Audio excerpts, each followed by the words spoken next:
The manhwa opened with a brutal scene, showing dozens of corpses scattered across a battlefield.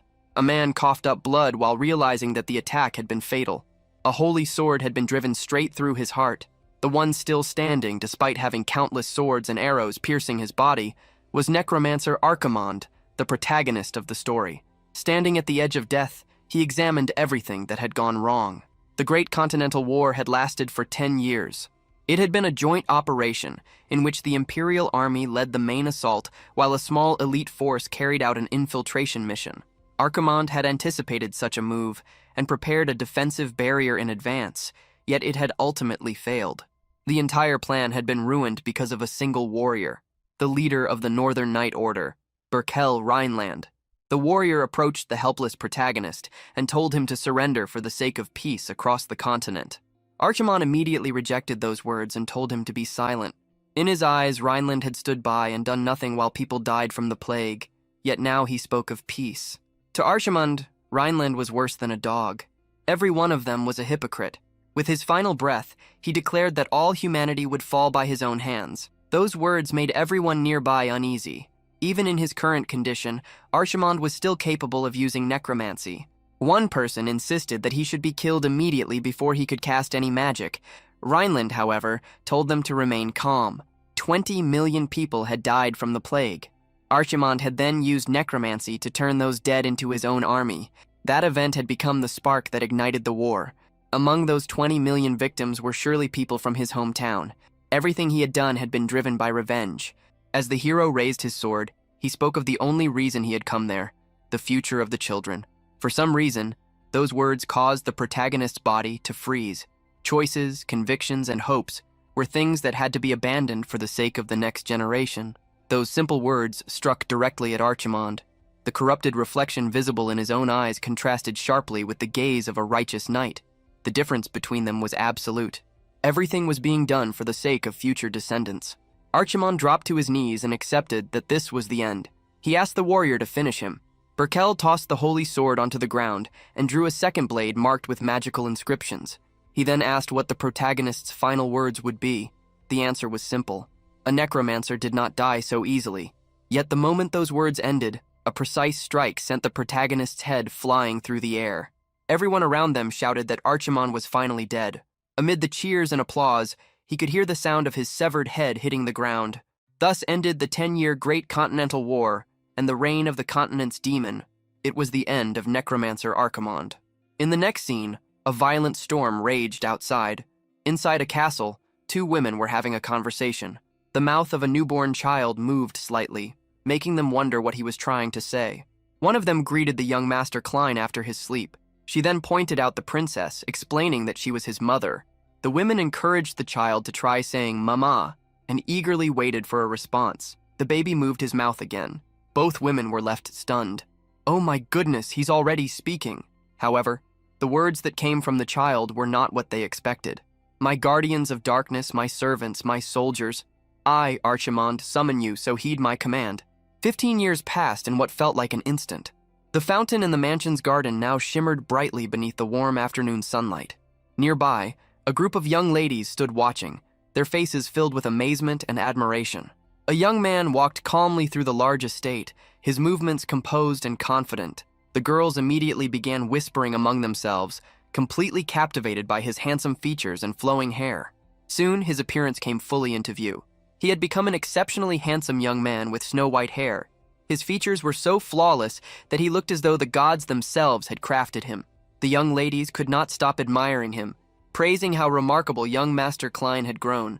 One of them even wondered what kind of food someone would have to eat to achieve such unbelievable beauty. The girls continued imagining what divine nectar could possibly create such an ethereal appearance. Their admiration came to an abrupt end when a man entered the garden carrying a heavy bucket. Without any warning, he threw holy water directly onto Klein and shouted for the evil spirit occupying the body to leave at once. The man was Garrison, a priest who had believed from the very beginning that something was seriously wrong with young Klein. Pointing toward the three nearby girls, Garrison claimed that they had already fallen under the boy's dark influence. Completely soaked and thoroughly annoyed, Klein questioned whether the priest ever became tired of repeating the same purification ritual over and over again. Garrison remained firm in his belief, insisting that the soul of the Archmage Archimond lived inside the boy. Even when Klein denied being a necromancer, the priest noticed the cold look on his face and immediately emptied another bucket of holy water over him. As Klein walked away, he quietly wondered if the priest had truly lost his mind, muttering that the man was a psychopath. Garrison overheard the remark and instantly ordered his attendants to capture the boy and drag him away. According to the priest, Klein needed a bath in boiling water to teach him a lesson. While being hauled off, the young man found himself thinking back to the day he died. The memory of his execution remained clear in his mind, followed by the shocking moment when he opened his eyes inside the body of an infant. Because the first words he had spoken after his rebirth were a dark necromantic incantation, everyone had labeled him a demon from the very beginning. It was during that helpless stage of his life that he first encountered the priest of the Holy Order, Garrison. Klein recalled the massive figure of the man standing over him. That meeting had marked the beginning of 15 years of suffering. Those 15 years had been nothing but misery. His childhood had been filled with endless 24-hour prayer sessions, forced baths in freezing water mixed with garlic, and purification ceremonies where he was tied to a cross and displayed before crowds. Under the excuse of holy rituals, he had suffered through every kind of torment imaginable. Now, 15 years later, he sat at his own celebration wearing a look of complete annoyance. His personal maid, Erin, sincerely hoped that he would grow into a hero worthy of admiration, but Klein appeared as though he wanted to be anywhere else. Unable to tolerate the religious atmosphere any longer, he rose from his seat and threw his party hat across the room. Erin immediately looked heartbroken. She complained that the hat had been made with her own care and dedication. A wave of guilt struck Klein for upsetting her. He moved to pick up the hat and offer an apology. That sympathy disappeared instantly when Erin revealed that the hat had actually been made by Priest Garrison. Klein stopped in place, his expression twisted with pure disgust and horror. At that exact moment, Garrison appeared behind him, loudly calling out his name. The priest looked deeply emotional, almost on the verge of tears, believing that Klein had worn the hat for an entire week without removing it. In response, Klein grabbed the hat, dropped it to the floor, and crushed it beneath his foot. With a smile, he declared that he would never wear such garbage again. Garrison exploded with rage, shouting that the evil spirit of Archimond had finally shown its true nature. The argument was suddenly interrupted by the arrival of Commander Dunkel. The atmosphere throughout the garden changed immediately. Stepping forward, Dunkel calmly stated that rumors claiming the boy was the reincarnation of Archimond had existed for more than 10 years. He reminded the priest that the Holy Order itself had officially concluded there was nothing unusual about the child. The moment those words were spoken, Garrison released Klein at once. Nodding respectfully toward the commander, he quickly got up from the floor and complied without resistance. Watching this unfold, Klein realized something important. The priest ignored him whenever he wished, yet obeyed Dunkel without question. It was a harsh realization. Garrison was not merely a fanatic. He was someone who understood politics perfectly and knew exactly how to use it to his advantage. As the priest turned to leave the hall, he stopped and glanced back one final time. He warned everyone that unexpected things could still happen in the distant future. After delivering that ominous remark, he said his farewells and headed out. A moment later, however, he poked his head back into the room and cheerfully reminded Klein that his next purification ritual was scheduled for Friday. Klein watched him wave goodbye. His blood boiled with silent anger as he muttered that he would deal with it until then through clenched teeth. Once they were alone, he slammed his fist into a sofa, unable to contain his frustration. He could not understand how someone could spend years tormenting a child and still be praised as a holy servant. Erin carefully approached him with a towel. In a quiet voice, she asked a question that had troubled her for years. Was he truly no longer the Archmage? Klein rejected the idea completely. With all his conviction, he swore that he never wanted to hear that name again for as long as he lived. Behind those words, however, his mind was filled with hidden thoughts. He knew the truth could never be revealed to anyone. Ever since his rebirth, he had lived inside a gilded prison. Because of the rumors surrounding him, he was constantly watched, and at one point he had even spent 7 painful years confined within a monastery. Wanting to move the conversation elsewhere, Klein asked about the executor, wondering whether it was considered a high-ranking position. The man beside him adopted a serious expression and explained that, within the order, the title of executor belonged to the strongest warrior among all its members. The information genuinely surprised Klein. According to the man, almost nobody could challenge an executor in battle. The only exception was said to be the Duke of Klein's own noble house. Hearing that, Klein became visibly impressed by the strength of his bloodline and began clapping enthusiastically. Curious, he asked who was regarded as the greatest duke in the history of their family. The man explained that although the 7th Duke, Klein's father, was undoubtedly powerful, the 1st Duke remained unmatched. The answer caught Klein off guard. He had assumed that the current generation represented the peak of the family's strength. However, the man maintained his belief that the founder stood above all others. Noticing the young master's growing interest, the man simply continued agreeing with him to keep him satisfied. Aaron noticed that Klein's attention had become locked onto a specific portrait hanging within the grand hall. Commander Dunkel silently reflected on how strange fate could be. No one could have predicted such an outcome. 200 years had passed since the 1st Duke established the family. As Klein gazed at the long row of ancestral portraits, he still found it difficult to accept the absurd reality of his situation. His eyes moved across the images of the men who had come before him. Eventually, his gaze stopped on the very 1st Duke, the strongest figure in the family's history. There, inside a golden frame, stood a man whose eyes carried an unwavering sense of justice. It was Berkel Reinland, the 1st Duke of the Reinland family. At that moment, the full irony of his rebirth became impossible to ignore. The necromancer Archimond had not merely returned to life. He had been reborn as the direct descendant of the very man who had killed him. The memory of his own death still echoed through his mind. Even now, he could hear the scream that escaped him after he spat out his rival's name with his last breath. Berkel's words remained just as clear, that infuriatingly righteous claim that all the bloodshed had been done for the future of the children. After that final merciless strike, the infamous necromancer had fallen toward the frozen ground below, defeated and completely ruined. A moment later, the young boy shot upright in bed. His chest rose and fell rapidly as he struggled to calm his breathing against the soft mattress of his luxurious room. He silently cursed the nightmare that continued to follow him from his previous life. Long ago, he had been a terrifying force who nearly reduced the entire continent to ruin. In the end, a hero had killed him, only for him to return to the world 200 years later. Running a hand through his snow-white hair, Clems muttered in frustration. No matter how much he thought about it, he still could not connect his current fragile appearance with the monster he had once been. The quiet atmosphere inside the room was interrupted by a cold voice from the doorway. The speaker mockingly pointed out that the young master had been talking in his sleep again. Priest Garrison stood there wearing a sinister smile, casually bringing up those memories. Caught off guard, Clems quickly tried to explain it away as simple fatigue. Before he could gather himself, the door burst open. His red-haired maid, Erin, rushed inside in obvious distress. She immediately announced that she had overheard his sleep-talking and began reenacting the dark mutterings she had heard. Panicking, Clems threw himself toward her in an attempt to stop her, desperately trying to keep her quiet before the situation became even worse. Unfortunately, he was already too late. The head butler entered the room to announce that the family's sword exhibition was about to begin. After hearing about the boy's unusual behavior, Garrison coldly stated that Clem's purification sessions would be increased. At the same time, Clems hurriedly covered Aaron's mouth. The young heir shook with a mix of anger and disbelief at how unfair the situation had become. As they headed toward the courtyard, Clems filled his thoughts with every insult he could think of, fully convinced that the priest was completely insane. Turning toward the servants, he asked about the sword exhibition. The butler explained that the Duke himself had personally ordered Clem's attendance at the event.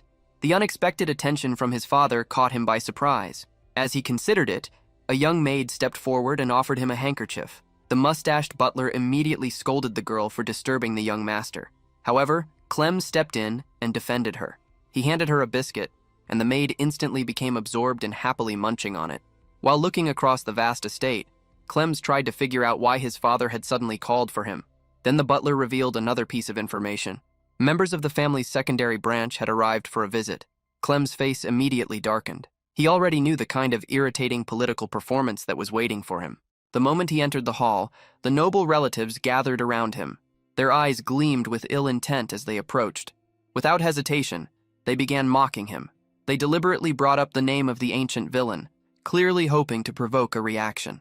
They laughed among themselves while loudly reminding everyone that the so-called demon child had spent 7 miserable years confined within a monastery. Clems observed them with calm, calculating eyes. It did not take long for him to identify the greedy members of the northern branch, who had obviously come only to enjoy free food at the family's expense. Clem's eyes moved toward a blonde girl whose stance carried a clear sense of arrogance. She was another member of one of the side branches, looking fully prepared to turn the family gathering into yet another exchange of insults. The young woman from the western branch held herself with cold confidence, her gaze sweeping across the room as though everyone present was beneath her notice. Without paying attention to the mocking remarks or sharp comments directed at him, the main heir walked past the group without slowing down. His indifference only made them more irritated. Eventually, one of his cousins could no longer contain his frustration. His face flushed red as he demanded to know whether that piece of trash truly intended to ignore them inside his own home. The arrogant noble continued raising his voice, but the former archmage found the situation almost amusing. The members of the branch families behaved as though the estate belonged to them. Fixing them with an icy stare, Clem stated that people like them were not even worth remembering by name. Deep down, he felt a trace of contempt. If these relatives felt comfortable displaying such open disrespect within the family estate, then the main house must have declined far more than he expected. At that moment, attention throughout the area shifted toward the arena. Two young swordsmen were engaged in a fierce sparring match. A purple-haired youth rushed forward, throwing all of his nervous energy into a forceful attack. The pressure quickly became too much for him. Unable to withstand the counterattack, he was driven backward and fell to the ground in defeat. Burning with embarrassment, the purple-haired boy demanded that his opponent stop holding back and fight seriously. Standing above him, the golden-haired youth calmly blocked the renewed barrage of attacks with effortless skill. A relaxed and confident smile rested on his face as he declared that the match had already been decided. The swordsman was Berkel Reinland, Clem's older half-brother. Everything about him projected superiority, making it obvious why he was regarded as the one carrying the family's prestigious reputation. Clem observed the duel carefully. A faint purple glow appeared in his eyes as he activated his magical sight, allowing him to examine every detail of their abilities. Driven by desperation, the purple-haired opponent charged again, convinced that the outcome would be different this time. Berkel moved first. His sword flashed forward so quickly that it became difficult to follow. His opponent attempted to respond however he could, but Berkel remained completely in control. He slipped through incoming attacks and avoided a descending strike with smooth, effortless movements. Then a brilliant golden aura surrounded Berkel. His speed increased beyond what ordinary eyes could track as he prepared to use a special technique. Clem recorded every movement. Through his enhanced vision, he analyzed Berkel's footwork, the transfer of his body weight, and the exact instant he pushed off the ground with the tip of his toe to launch himself forward with explosive power. Consumed by anger, the purple-haired youth committed to one final attack aimed directly at Berkel's face. Clem watched with fascination as even the concealed flow of mana within the family's secret technique became visible to him. In the next instant, Berkel struck. The famous meteor sword technique exploded into motion, landing squarely at the center of his opponent's defense. The judge immediately stopped the match and declared Berkel the winner. Remaining polite despite his overwhelming advantage, the blonde youth offered a friendly smile. At the same time, he pointed out that the attack could have caused severe injuries if it had been delivered with full intent. As the gathered guests quietly marveled at the display of such an advanced technique, Clem came to a realization. The entire performance had been a deliberate warning directed at the branch families. Berkel soon noticed his younger brother and approached with a mocking smile. He asked if Clem had been watching for long, and remarked that he would have pushed himself even harder had he known Clem was among the spectators. As he looked at his brother's flawless skill hidden beneath a mask of false kindness, the former archmage felt genuine disgust. At the same time, he wondered about the real reason so many branch family members had been gathered together. The atmosphere inside the grand hall changed at once when everyone sensed the arrival of the clan's seventh head, Duke Berkel Reinland. Clem felt a jolt of unease as his father stepped forward, causing the hall to fall into a heavy silence. The Duke gave a rare nod of approval to his eldest son, acknowledging the tremendous effort Berkel had invested to reach such a level of mastery. The former archmage observed the scene with cynical eyes, realizing that Berkel was the only source of pride for both the Duke and the family. Commander Dunkel added that Berkel's command of the sword was exceptional for someone his age. Maintaining his usual image, the blonde youth lowered his head with practiced humility and claimed that he still had much to learn. As the patriarch walked by, he briefly spoke about the heroic legacy of their bloodline, prompting Berkel to bow deeply in respectful devotion. Then the Duke's gaze shifted toward Clem. His eyes were cold, sharp, and filled with open contempt. Without offering a single word of affection, the Duke stared at the boy, his silence alone revealing the shame he felt toward this failed heir. To the surprise of the gathered guests, the clan leader reached out and placed a hand on the silver-haired boy's head before coldly stating that he could not sense even the slightest trace of mana within him. Clem lowered his head and quietly apologized, fully aware that in this world, a noble without magic was viewed as little better than dead. Commander Dunkel quickly stepped forward to defend him, suggesting that the years spent isolated in the monastery had simply delayed his development. The damage, however, had already been done. Whispers spread through the crowd as people began gossiping about the heir who possessed no mana at all. They quietly remarked that if the main bloodline had become this useless, then the branch families should take control instead. As he walked through the estate's long corridors, Clem told himself that he could endure any insult aimed at him. Then he remembered Berkel's words about protecting the future, causing his fists to tighten until his knuckles turned white. A wave of fury rose inside him. The former Archmage found bitter irony in the fact that he had lost his life to a man whose bloodline had fallen into such pathetic trash. Even as the guests started to leave, the ridicule continued. Dalton, the purple-haired youth from a branch family, stepped into Clem's path and began mocking him. He questioned how a high-born heir could be so incompetent that he did not even know how to wield a sword. The troublemaker continued his rant, calling the boy a disgrace to the Henland name. Remaining calm on the surface, Clem looked at Dalton and saw him for exactly what he was, a worthless busybody with no talent. When Dalton raised his fists in anger, Clem casually called him naive and unbelievably stupid. Furious at the insult, Dalton stomped the ground and prepared to attack. In a sudden movement, the young heir swept Dalton's legs from beneath him, sending the loudmouth crashing face first onto the stone floor. Blood trickled from Dalton's nose as he remained there in shock. Looking down at him, Clem coldly advised him not to take his frustrations out on others. Desperate and humiliated, Dalton hurled one final insult, calling the silver-haired boy a motherless bastard. At those words, Clem turned his head. His eyes lit up with a terrifying predatory glare filled with pure rage. The moment he saw that frightening expression, the coward froze. His face turned pale, and cold sweat ran down his skin as genuine fear took hold of him.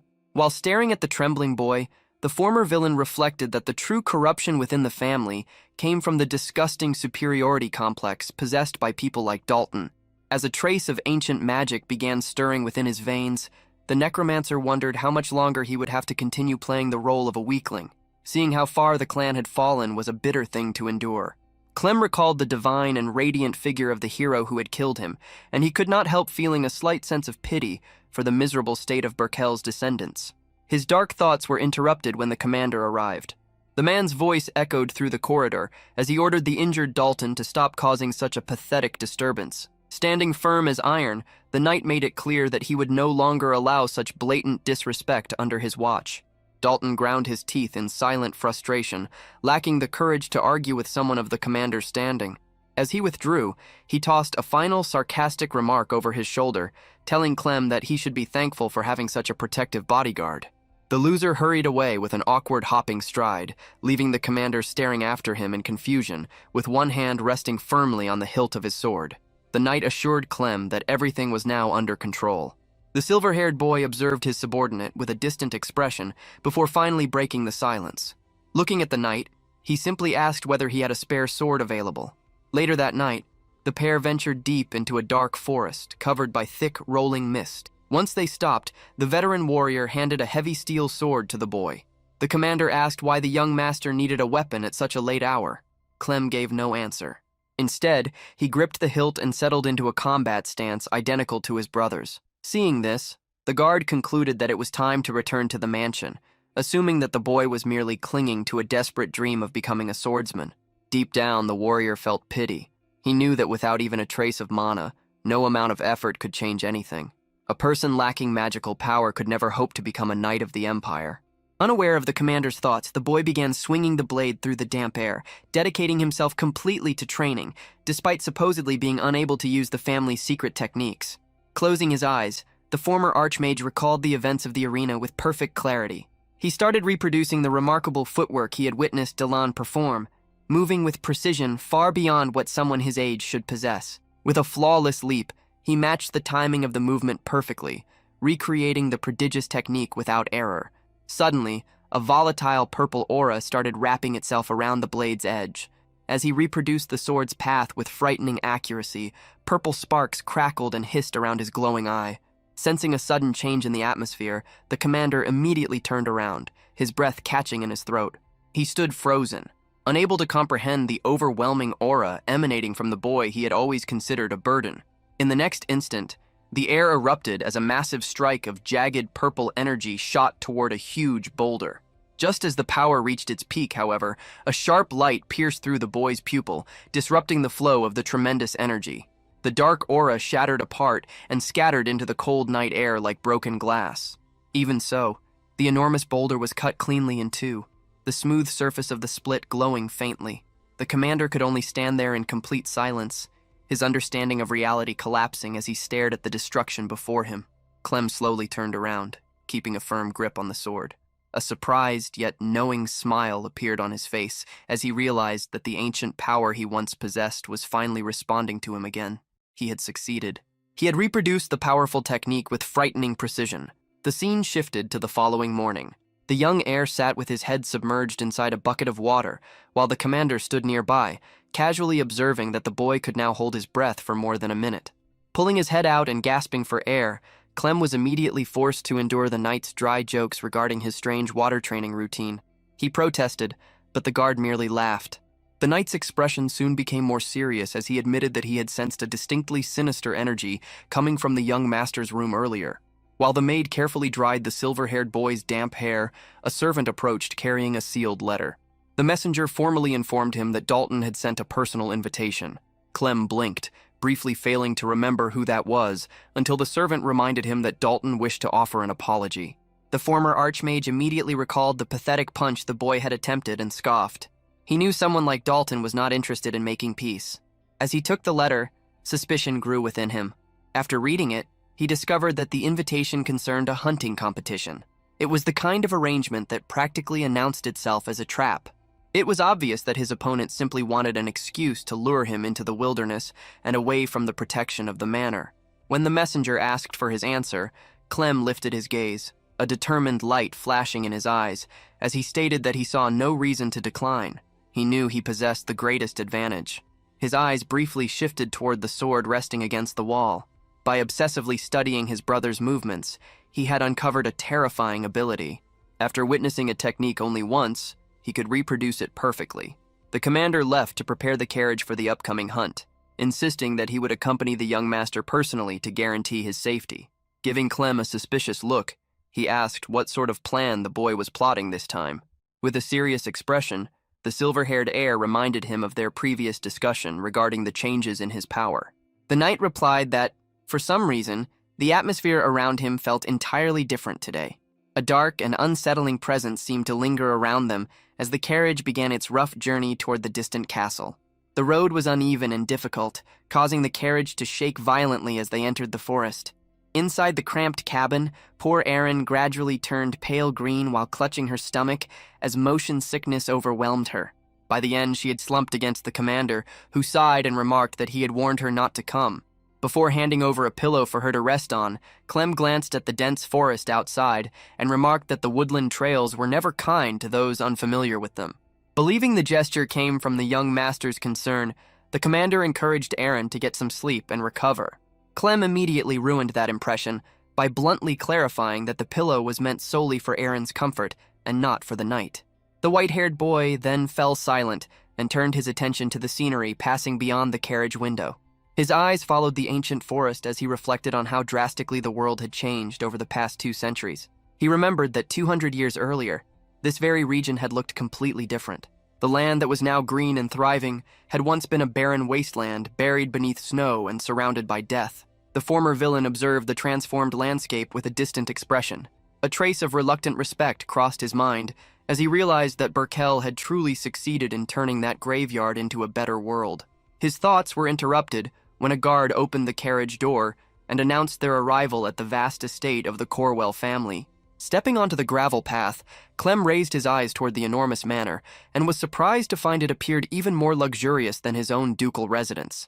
He dryly noted that the hosts seemed willing to spend an absurd amount of money on what was supposed to be nothing more than a children's hunting competition. Suddenly, a familiar, irritating voice called out his name from across the grounds. Dalton approached with a sneer, accompanied by a pack of lean hunting dogs panting at his side. He mockingly asked what the silver-haired trash was staring at.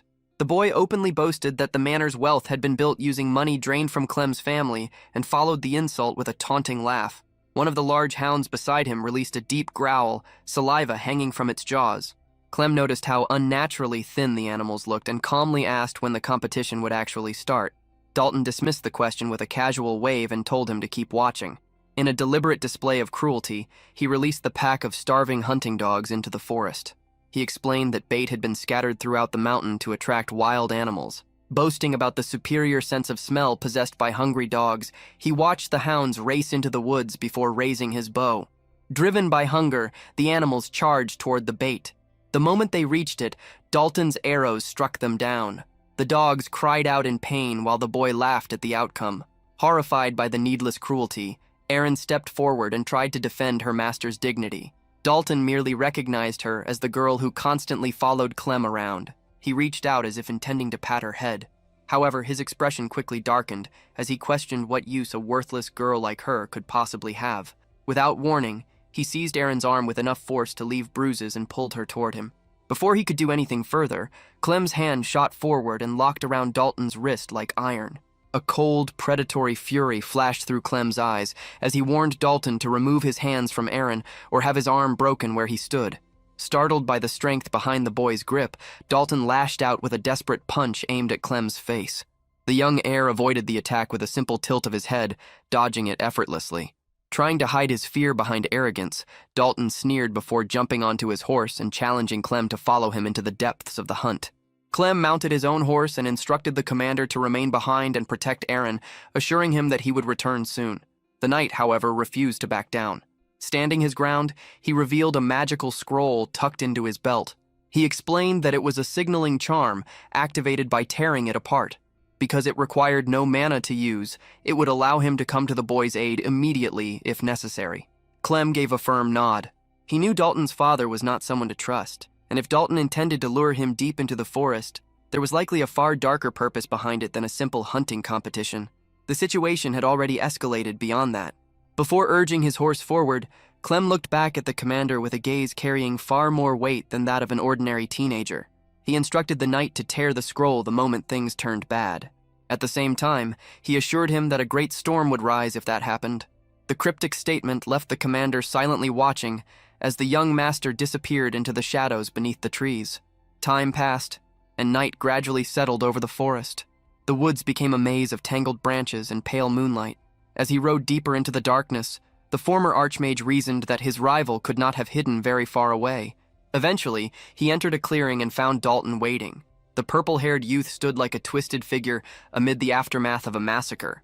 Surrounded by the bodies of slaughtered animals, he mockingly asked why the noble heir had taken so long to find him. Clem slowly dismounted and examined the disturbing scene. The corpses of the hunting dogs lay scattered around Dalton, their blood soaking into the dark ground.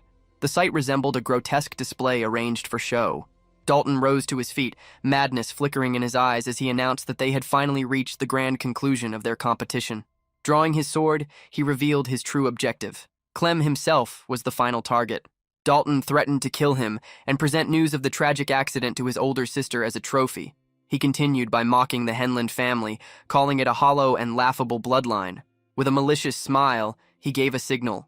At once, hooded figures emerged from the darkness like specters. Their bows were already drawn and aimed directly at the white-haired boy. They mocked his misfortune, claiming that he had simply been born into the wrong family at the wrong time. Clem remained perfectly still. His expression showed only detached, icy indifference as he observed the ambush. Dalton kept boasting, declaring that by the following day, the entire continent would be talking about the downfall of the legendary sword family. He claimed that the young master would soon become nothing more than food for the creatures of the forest, facing a death from which there was no escape. Clem found his thoughts drifting back to Berkel's irritating words about protecting the future. A faint, mocking smile appeared on his lips, a reaction that only confused and irritated Dalton. Then, to the horror of everyone present, the boy started laughing. A deep, unrestrained cackle echoed through the forest. The sound felt far too old to belong to someone of his age. Dalton instinctively stepped back, asking if the silver-haired freak had finally gone insane. Clem covered part of his face with one hand, unable to stop laughing at the absurd irony before him. When he finally raised his head, his eyes no longer appeared human. A blood-red glow shone from them. He addressed Dalton as an insolent brat, his voice carrying an authority that had not been there before. The purple-haired youth froze in place. Sweat poured down his face as a deep, instinctive fear settled into his heart. Clem's tone turned icy as he reminded them that this family had been built upon the foundation of his own death, and he had no intention of allowing insects like them to stain it. A violent blue aura erupted from his body. The force shook the ground beneath everyone's feet. Dalton screamed, convinced that some hidden magic had been unleashed. Clem answered with a sinister smile. This was not magic. It was demonic energy, the raw power once wielded by the ancient Necromancer. The hired men immediately panicked. Their weapons trembled in their hands as they whispered among themselves, wondering what kind of monster they had truly cornered. Suspended above the ground by his dark power, Clem reached toward the forgotten depths of history. He called upon ancient evil spirits buried long ago, summoning them to answer his command once more. Dark energy twisted and coiled through the air as the former Archmage ordered his creations to devour everything before them. From the shadows, a colossal skeleton emerged. Its massive frame towered over the battlefield. Clem commanded the giant creature to consume all who stood in its path. Dalton let out a terrified scream. He refused to believe what he was seeing as he recognized the dreadful undead army from the legends of Ashmon, the ancient demon king. A chilling smile spread across Clem's face as he pointed toward his enemies, deciding their fate. At that moment, a flood of memories resurfaced. He remembered how he had once believed he had forgotten the person he used to be. Yet he had spent 200 long years alone among mountains of bones and skulls. It had been an endless existence, spent in darkness. The only thing that remained with him was the constant echo of the dead calling from the depths of the abyss. That sensation was a form of nostalgia he could never escape. It was the one thing that always reminded him of who he truly was. Back in the present, the atmosphere grew increasingly heavy. Massive dark clouds spread across the sky, swallowing the moonlight. Dalton continued screaming that what he was witnessing could not be real. In his terror, he repeatedly shouted the forbidden name of the Archmage. Clem merely smiled. He confirmed that it was indeed the same name that had once made the world tremble in fear. The henchmen, who had initially been frozen in shock, began exchanging uneasy whispers. Some questioned whether the stories of the Demon King had ever been myths at all. They stared at the towering skeletons standing before them. One by one, crimson light ignited within their empty eye sockets, piercing through the darkness. The mercenaries quickly regained their nerve and burst into mocking laughter. They dismissed the skeletons as worthless trash, bragging that they had destroyed hundreds of undead creatures during previous jobs. One of them even joked about taking a bone home as a souvenir, while their leader shouted for the men to clear the way and kill the boy standing at the center of it all.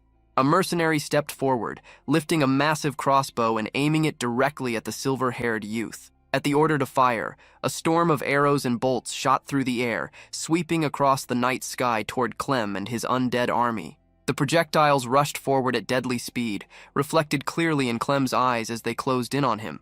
Yet just as the first arrow should have struck, the entire barrage stopped in midair. It was as though the volley had slammed into an invisible barrier.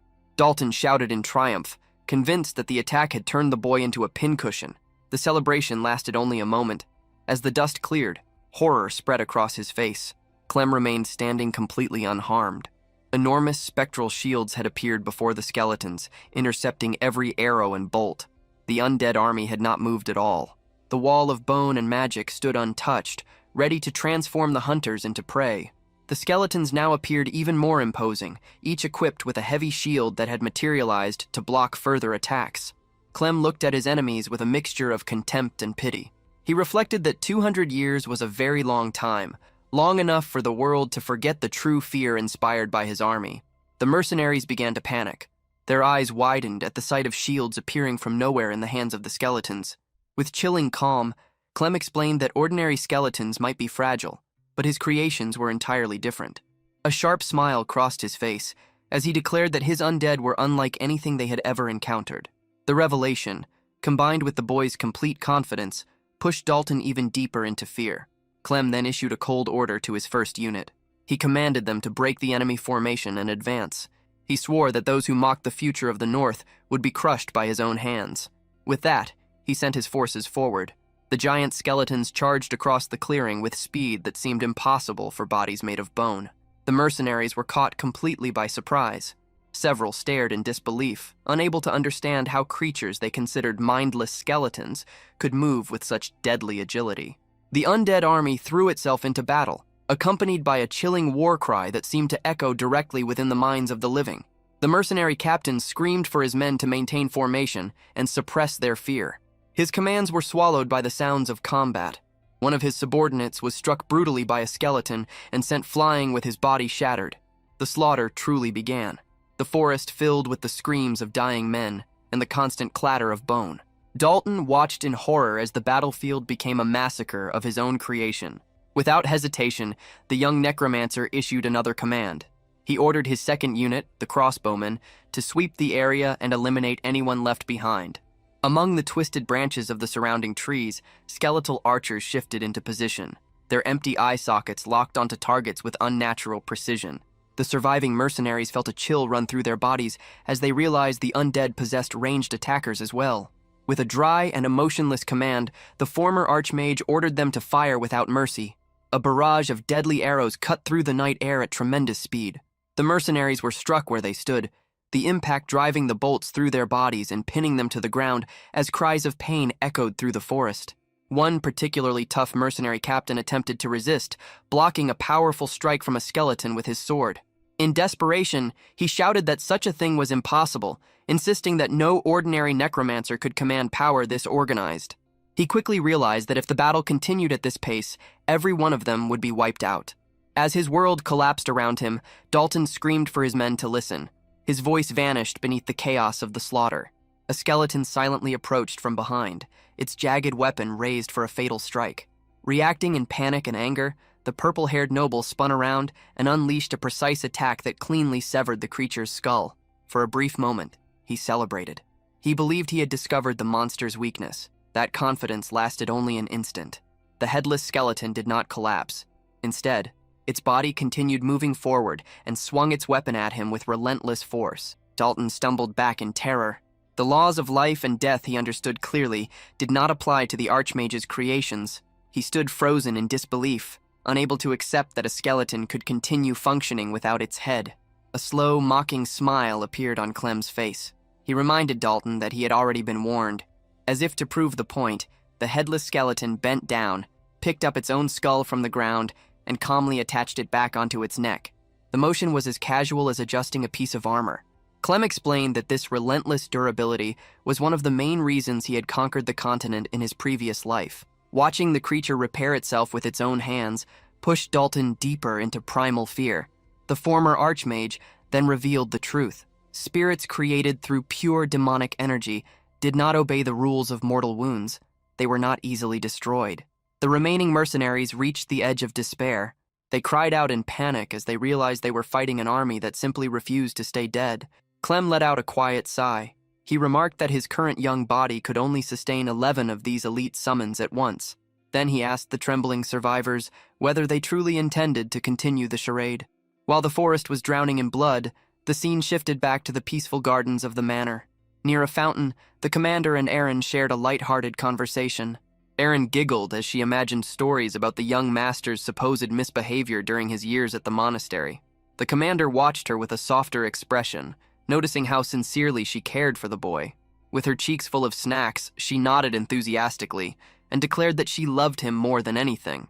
She asked whether the knight truly understood how amazing the young master was. To her, he was the very image of kindness. The contrast was unsettling. As she described him as gentle, a mercenary was running through the forest screaming in terror. As she called him sweet, a skeleton was cutting down a henchman with a weapon infused with dark power. She smiled brightly and claimed that he was the warmest person in the world because he shared his biscuits with her. At that same moment, a cold aura of death was spreading through the forest and suffocating all life around it. Back on the battlefield, Clem's eyes remained as cold as ice, completely lacking the warmth Aaron so passionately praised. Another mercenary released a final choking cry before being cut down by a skeleton. Soon, only Dalton remained. Breathing heavily, he struggled to stay standing. His muscles burned with exhaustion as he swung his sword in frantic attacks. He managed to land a powerful strike, but the skeleton's shattered bones immediately reassembled themselves. The sight drove him into complete despair. In a burst of desperation, Dalton realized that attacking the undead was pointless. The only solution was to kill the one controlling them. If the young master died, the summons should disappear as well. Filled with hatred, Dalton charged directly toward Clem while screaming his name. He declared that the grotesque game of controlling corpses would end there, and that everything would be settled with the mage's death. Raising his sword overhead, he poured every remaining bit of strength into a final executioner's strike. Clem did not move. A brilliant purple light suddenly appeared in his eyes. His magical sight traced the path of the attack with perfect clarity. To the ancient necromancer, Dalton's deadly charge seemed painfully slow. It looked like the desperate attack of a child who failed to understand that he was challenging the master of the dead. Purple energy crackled within Clem's eyes, violent sparks lighting the darkness as his mystical sight tracked every movement of his opponent. The memories stored within his mind resurfaced, bringing back a technique he had seen only once. With perfect clarity, he recalled the timing, trajectory, and rhythm of the swordsmanship his brother had demonstrated in the arena days earlier. Dalton's eyes widened in shock the moment he recognized the stance. It was the sacred secret art of the Reinland family. Clem unleashed the meteor sword technique. His blade became a streak of falling light as it crashed into Dalton's weapon. A sharp metallic snap rang through the clearing. Dalton's sword shattered in two, the broken half spinning away into the dirt. Standing over his defeated opponent, Clem lowered his voice to a cold whisper and informed him that his real punishment was only beginning. As the battle came to an end and the forest fell into an uneasy silence, Clem looked down at the fallen noble and admitted that Dalton had been correct about one thing. If a summoner dies, their summons lose their power. Even Archimond had never succeeded in overcoming that weakness. At the same time, the former archmage reflected on an unexpected irony. His former self had relied entirely upon demonic energy. Now, however, the martial strength of the Reinland bloodline compensated for that flaw. The blood of his ancient enemy flowed through his current body. Because of it, he had become something even more dangerous than he had ever been before. Broken and confused, Dalton tried to ask a question. No words came. His body no longer responded. His limbs felt impossibly heavy against the ground. Clem met his eyes with complete indifference and overwhelming contempt as he watched the light gradually leave them. With his final breath, Dalton collapsed. Clem then turned his gaze toward the horizon and quietly told Berkel's lingering spirit to wait. He intended to rebuild the ruined house with his own hands. Suddenly, Dalton's eyes flew open. The forest had vanished. He found himself surrounded by endless darkness. He attempted to move, only to discover that his wrists were secured by heavy iron shackles. Panic immediately surged through him. He realized he was strapped to a torture chair covered in spikes and bound with rusted chains. A shadowy figure emerged from the darkness. In a calm voice, it remarked that the guest had finally awakened. The figure was Clem. Yet in this place, he appeared different. He explained that they were inside the realm where souls were taken after death. It was a personal afterlife created through Archimond's will. The realization shattered Dalton's remaining composure. He understood that he was dead and trapped within a world created by the Necromancer. Clem leaned closer, his voice carrying the weight of countless years. He reminded Dalton of his favorite pastime, the starving and slaughtering of countless dogs for entertainment. He also recalled the many cruel acts Dalton had committed while hiding behind noble customs and traditions. The twisted delight Dalton had displayed during those hunts remained vivid in his memory. Now that same memory would become the foundation of his punishment. Dalton screamed and demanded to be freed. His cries disappeared into the endless darkness. Then a realization struck him. He remembered Clem's sword piercing him, yet somehow he appeared completely unharmed. Clem explained the truth of the situation. Dalton was already dead. The body he now occupied was nothing more than a vessel prepared to receive the consequences of his actions. Whether he believed in souls or the afterlife no longer mattered. The debt had finally come due. The time had arrived for Dalton to answer for every drop of blood he had spilled. The sins of his past had returned to collect what was owed. A broken sob escaped his lips as a phantom pack of hounds emerged from the darkness behind Clem. The silver-haired boy ordered him to listen, to truly listen. The air filled with the barking and snarling of the countless lives he had taken for nothing more than amusement. The spectral dogs lunged forward. Their ghostly fangs sank into Dalton's soul. A scream tore from him as agony overwhelmed his entire being. It felt as though his very essence was being ripped apart. Clem stood above him, cold and unmoved. He told Dalton to remember this pain, because it was the very hell he had created with his own actions. The desperate pleas for mercy went unanswered. The victims of his blood sport continued tearing into him without pause. Back in the physical world, Dalton's lifeless body remained sprawled across the ground. Wounds appeared across it, mirroring the torment taking place within his soul. Clem calmly sheathed his sword. His expression remained peaceful after eliminating the nuisance who had dared to humiliate him. Behind him, the skeletal army assembled in silent formation. The undead stood in orderly rows, waiting faithfully. Looking into the empty eye sockets of his servants, the young necromancer felt a trace of an ancient obligation. He told them they deserved a reward for answering his call after so many centuries. He promised to free them from the curse of eternal servitude. A brilliant emerald light spread across the clearing. One after another, the skeletons dissolved into sparkling particles of mana. Clem watched quietly as they drifted away on the wind. His thoughts turned once again to the endless cycle of life and death. He wondered why he had been brought back from the void. To him, true death occurred when bones crumbled into dust and vanished completely. Yet he had returned in flesh and blood. His thoughts were interrupted when a hooded figure stepped from the tree line. The stranger admitted his surprise at seeing someone so young using the forbidden art of necromancy. Clem narrowed his eyes and demanded to know who the man was and how much he had seen. The stranger responded with a cryptic smile. He claimed that names were unnecessary. With a casual motion of his hand, a sickly green aura appeared in his palm. He began casting a spell of his own. The hooded man remarked that the boy would not understand the scale of his mission, even if it were explained. Then the corpses scattered around the clearing began to move. The dead mercenaries twitched before slowly rising to their feet. A dull green light glowed from their eyes. They had become mindless puppets under the stranger's control. Using dark magic, the hooded man lifted the corpses. He commented that while Dalton had been a complete failure, the remains left behind were still useful. A chilling laugh echoed through the forest. Then the necromancer disappeared into the mist, taking the reanimated bodies with him. Far away at the manor, the peaceful atmosphere had begun to fade. Aaron continued trying to persuade the commander to listen to more stories about the young master's behavior. The knight, however, remained motionless. His gaze stayed fixed on the emergency scroll in his hand. A growing sense of dread settled over him. He could not shake the feeling that something had gone terribly wrong. 3 hours had passed since the signal first began feeling strange. Every instinct he possessed warned him that a trap was unfolding. Determined to find Clem, he moved to leave the estate. Before he could go, 2 stern castle guards stepped into his path. The atmosphere instantly grew tense. The commander realized that the plot against the young heir extended far beyond a simple hunting excursion. The guards blocked the exit with cold, expressionless faces. They informed him that abandoning his post at that moment would create a very serious problem.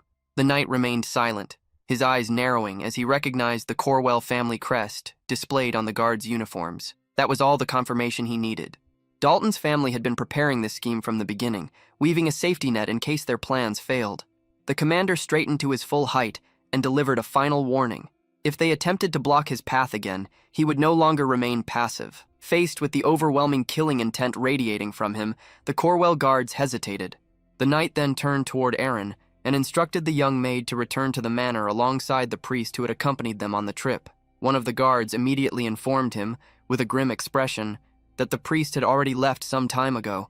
Remembering Clem's earlier warnings and sensing the urgency of the situation, the commander immediately mounted his horse. Clenching the emergency scroll between his teeth, he tore it apart. By now, he was certain none of these events were accidental. He drove his horse into a full gallop and raced toward the forest as quickly as possible, fearing what might have already happened to his master. Deep within the dark woods, Clem stood facing the mysterious necromancer and his army of walking dead. Sweat rolled down the young boy's face as he realized that most of his demonic energy had already been consumed during the previous battle. His current body had reached its limit.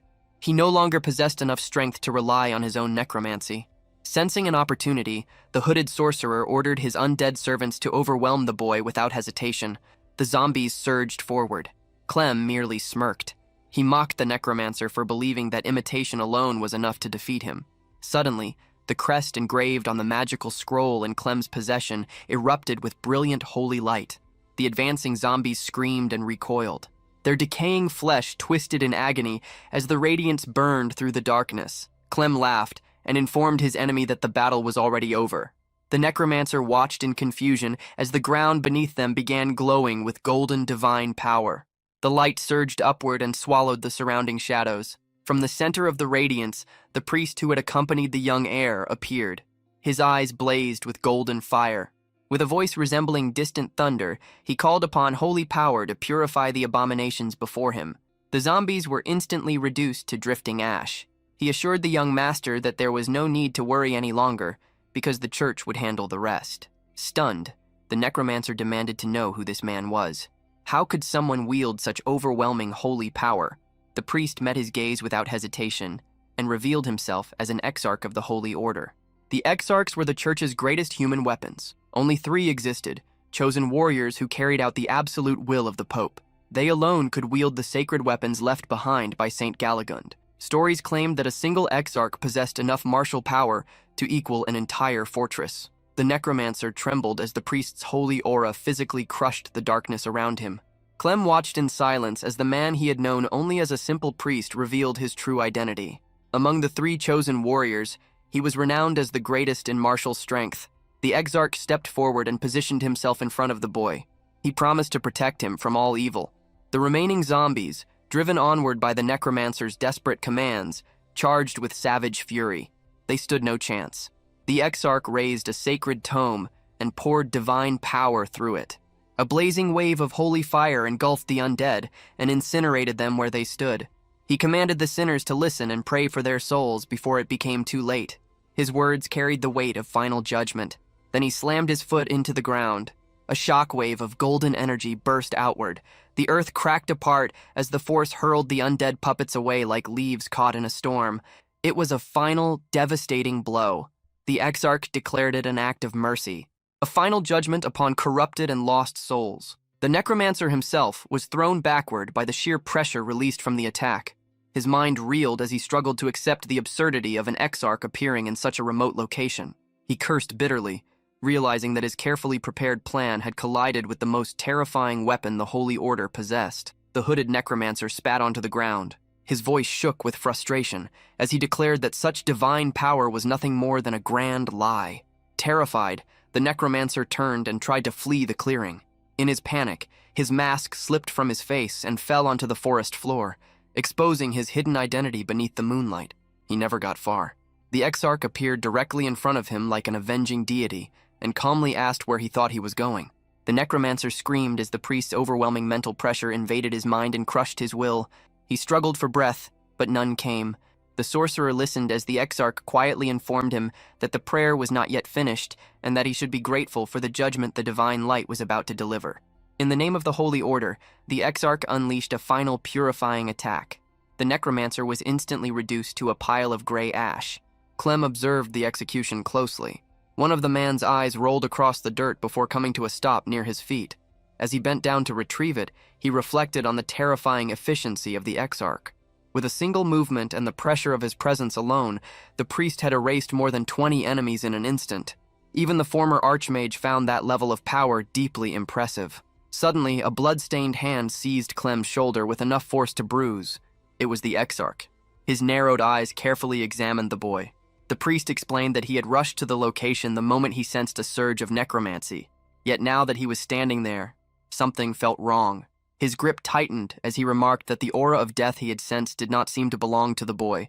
The presence had originated from that exact spot. His gaze grew sharp and suspicious. A wave of tension washed over Clem.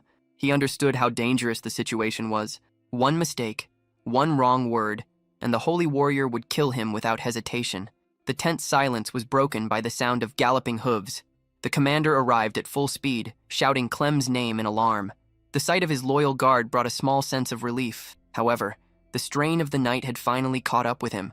Using even a fraction of his former necromantic power had pushed his young body beyond its limits. His legs gave way, and the world tilted around him. The commander immediately leaped from his horse and caught the young master before he could hit the ground. Filled with concern, the knight demanded to know what had happened. Clem quietly replied that his strength had simply run out. When asked about the hunting party, he coldly confirmed that he had killed Dalton during the battle. Nearby, a single white flower stained with crimson drops swayed gently in the silent night breeze. The scene then shifted back to the manor, where an intense investigation was underway. News of Dalton's death had struck like a thunderbolt. Count Delkin Corwell, Dalton's father, slammed both fists against the table in blind fury. He refused to believe that his son, whom he praised for his honor and loyalty, would ever attempt to murder the ducal heir. An investigator interrupted and presented evidence showing that 20 of the Count's own mercenaries had been present at the scene. The Count's face immediately paled. Realizing his men had been exposed, he quickly shifted to a different argument. He insisted that the accusation made no sense. Dalton was a trained fighter, while everyone knew Clem possessed no mana and could barely defend himself. Desperate to protect his reputation, the Count began attacking Clem's character. He brought up strange rumors surrounding the boy's deceased mother and accused Clem of hiring an assassin to kill Dalton before framing him for the crime. Just as the accusations reached their peak, a powerful voice echoed from the entrance and ordered the Count to be silent. Clem entered the room.